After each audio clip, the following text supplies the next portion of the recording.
Се одлага подготвителната седница за оценување на уставноста на Законот за јазиците.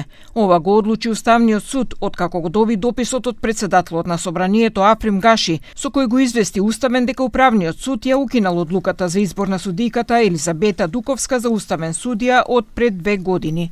Од Уставниот суд вела дека постапките на Судскиот совет, Собранието и управните судови предизвикале правен преседан со која досега не се соочил Уставниот суд, што предизвикало правни импликации во постапувањето на судот.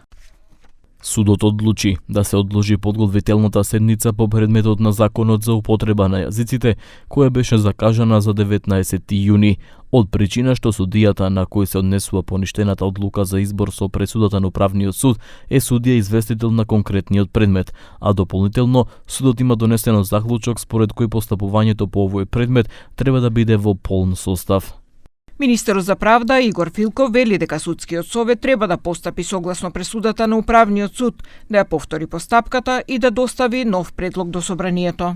Министерството за правда, видите, нема надлежност да ги преиспитува одлуките на судовите, тоа е елемент на независност на судската власт. Надлежност за извршување на пресудата на Управниот суд има само Собранието, односно во конкретниот случај Судскиот совет.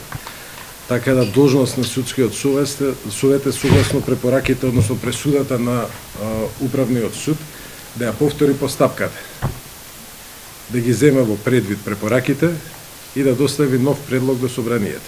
Дуковска беше избрана за уставен судија во април 2023, пошто уште тогаш тужба за нејзиниот избор поднесе Антоанета Димовска, која беше една од кандидатките за избор во Уставен суд.